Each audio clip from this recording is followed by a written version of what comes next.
Pernahkah Anda membayangkan bagaimana dokter bisa melihat detail organ dalam tubuh manusia tanpa melakukan operasi? Atau bagaimana sebuah alat kecil bisa menjaga jantung seseorang tetap berdetak secara normal? Atau bagaimana hasil tes darah kita bisa dianalisa dengan begitu cepat dan akurat? Karenanya, kita memerlukan pemahaman lebih jauh tentang teknologi biomedis. Di video ini kita akan membahas banyak hal, baik yang terkait dengan teknologi medis, perkembangan artificial intelligence terbaru, dan juga teknologi yang barangkali kalian belum pernah simak keberadaannya. Juga beberapa hal yang terkait dengan kemajuan bangsa, mungkin ada menyangkut tentang politiknya, kita akan bahas secara cermat dan akurat. Ikuti perkembangan channel ini dan jangan lupa jika ada topik yang ingin kalian munculkan, silahkan komen di bawah ini. Mari kita masuk ke bahasan teknologi biomedis.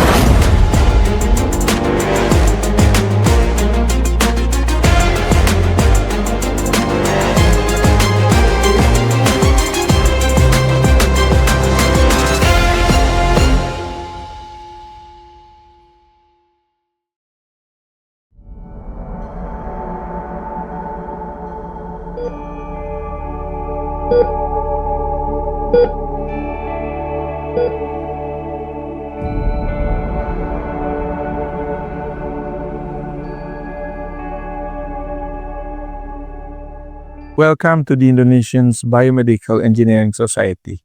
Dalam video berseri ini, kita akan mempelajari tentang banyak hal tentang teknologi biomedis atau biomedical engineering. Nah, kebetulan di kampus saya mengajar beberapa mata kuliah ini.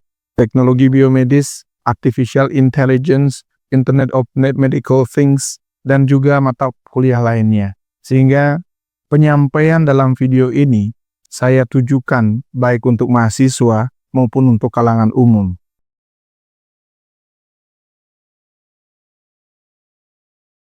Jadi apa sebenarnya teknologi biomedis itu? Secara sederhana, bidang ini adalah jembatan yang menghubungkan dunia teknik dengan dunia kedokteran dan biologi. Dalam teknologi biomedis dibahas banyak hal. Sekali lagi, orang yang ada di balik bidang ini disebut biomedical engineer atau insinyur biomedis. Adalah mereka para problem solver dan mereka bertanya bagaimana kita bisa menggunakan ilmu teknik seperti listrik, mesin, komputer, bahan untuk memahami, memperbaiki, dan meningkatkan kesehatan manusia. Hasilnya, dari kaki dan tangan palsu yang canggih, mesin cuci darah, hingga robot yang bisa membantu operasi dengan akurasi tinggi. Intinya, jika ada alat atau teknologi di rumah sakit, pasti ada satu atau beberapa orang engineer biomedis yang terlibat di dalamnya. Bidang-bidang apa saja yang masuk dalam kategori teknologi biomedis ini? Cakupan dari teknologi biomedis ini luas sekali. Layaknya teknik pada umumnya, ia memiliki banyak spesialisasi. Mari kita lihat beberapa bidang yang utama. Yang pertama adalah bioinstrumen. Bidang ini fokus pada pembuatan alat untuk mengukur dan mendiagnosis tubuh. Stetoskop misalnya adalah alat instrumentasi dasar. Contoh modernnya adalah EKG atau electrocardiograph untuk merekam detak jantung. Selain itu ada EEG atau electroencephalograph untuk menentukan atau menangkap sinyal otak. Yang lain ada USG atau yang dikenal sebagai ultrasound. Bidang yang kedua adalah biomekanik. Bidang ini mempelajari tentang gerak pada tubuh manusia, terutama makhluk hidup pada umumnya. Bidang ini mempelajari bagaimana tulang bisa patah, bagaimana sendi bergerak, hingga merancang implan seperti pinggul palsu atau katup jantung yang kuat dan tahan lama. Sementara bidang ketiga yang dibahas adalah biomaterial. Apa yang terjadi jika kita menaruh bahan asing ke dalam tubuh, Secara umum, biomaterial menjawabnya. Bidang ini mempelajari dan merancang bahan yang kompatibel dengan tubuh manusia untuk implan seperti lensa kontak, stent pembuluh darah, atau benang jahit yang bisa diserap tubuh. Bahasanya adalah biocompatible. Bidang keempat adalah rekayasa engineering atau yang dikenal dengan tissue engineering. Dan kedokteran regeneratif ini adalah bidang yang futuristik. Bayangkan menumbuhkan kulit baru untuk korban luka bakar misalnya, atau tulang lawan baru untuk persendian yang rusak di laboratorium. Ini adalah yang dilakukan oleh bidang yang disebut sebagai tissue engineering. Pemrosesan sinyal atau signal processing, dan bioinformatik. Tubuh kita memancarkan sinyal seperti halnya sinyal listrik, jantung seperti EKG, atau otak EEG. Bidang ini mengumpulkan, menganalisa, dan menginterpretasikan sinyal-sinyal tersebut untuk didiagnosis. Bioinformatika adalah saudaranya yang fokus pada analisa data biologis raksasa seperti data genetik untuk menemukan pola penyakit dan pengobatan yang personal. Setelah kita memahami tentang bidang-bidang yang termasuk biomedical engineering, mari kita bahas sejarah singkat dari masa ke masa hingga sampai ke masa kini. Bidang biomedical engineering tentu tidak datang dengan sendirinya. Untuk menghargai bidang ini, kita harus melihat sekilas ke belakang. Teknologi biomedis adalah cerita tentang kolaborasi yang semakin erat antara dokter dan insinyur. Pada zaman kuno misalkan, alat-alat medis itu sudah ada, seperti kateter dari pipa perunggu di zaman Romawi kuno, atau tangan dan kaki palsu. Semua itu adalah hasil kolaborasi para insinyur di zaman dulu.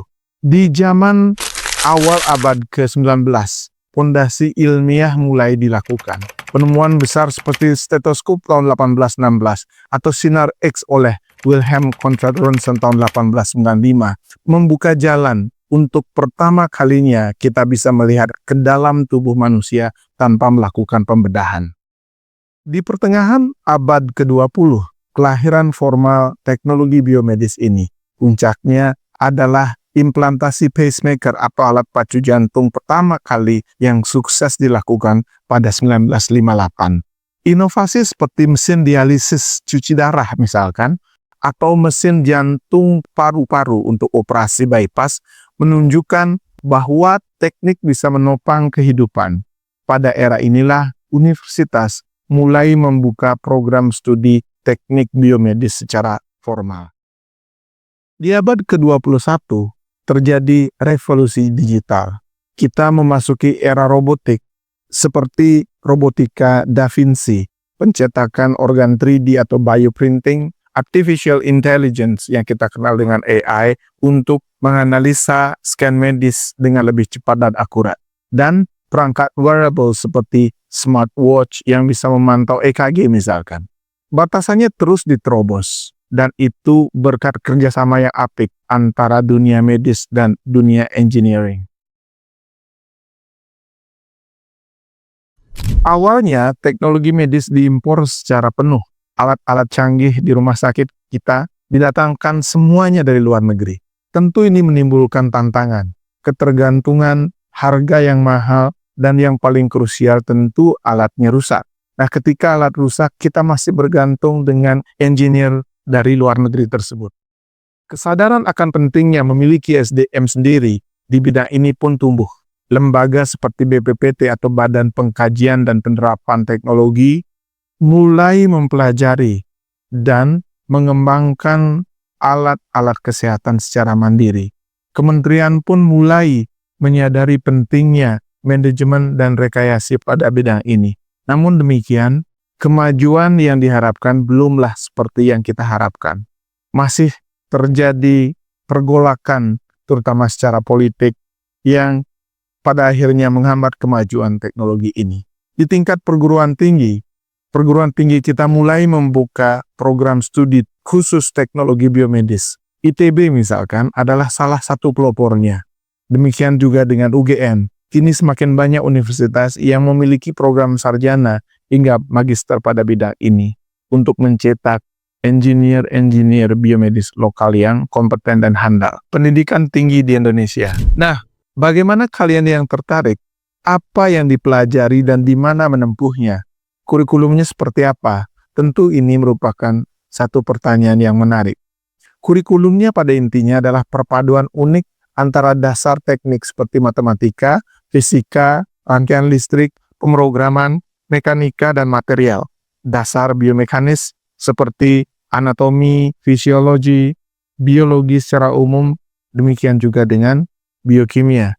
Inti dari teknik biomedis ini adalah bioinstrumentasi, biomekanika, biomaterial, pemrosesan sinyal atau signal processing, dan juga seperti tissue engineering. Bagaimana prospek bidang ini? Prospek karir di bidang ini sangat cerah. Lulusannya bisa bekerja di rumah sakit sebagai clinical engineer misalkan, yang mengelola dan merawat, serta memastikan keberlangsungan atau kesahihan alat-alat medis bisa berjalan dengan aman. Demikian juga di industri alat kesehatan, sebagai R&D engineer misalkan, merancang alat baru, sales engineer, memasarkan alat medis, maupun quality control. Lembaga penelitian misalkan, seperti di BPPT, LIPI, atau lab penelitian di universitas. Juga masih banyak dibutuhkan dosen-dosen biomedical engineering di Indonesia. Pada perusahaan startup teknologi kesehatan yang sedang banyak bermunculan, wirausaha untuk menciptakan produk inovasi sendiri untuk memecahkan masalah kesehatan di Indonesia adalah sebagian kecil bidang yang bisa ditekuni oleh lulusan teknologi biomedis ini. Sampai kita pada closing, mengapa bidang ini demikian penting, khususnya di Indonesia? Tentu tidak terlepas dari kebutuhan untuk meningkatkan kualitas layanan kesehatan dengan alat yang tepat dan terkelola dengan baik. Diagnosis dan pengobatan menjadi lebih akurat. Demikian juga kalau kita bicara tentang kemandirian teknologi, agar kita dapat selalu bergantung pada kaki sendiri, tidak lagi bergantung pada impor.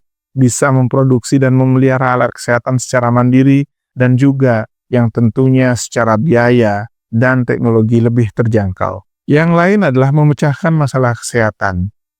Local biomedical engineer mengerti betul masalah yang kita hadapi sebagai sebuah negeri. Dan ini bisa menciptakan solusi yang tepat guna untuk kita.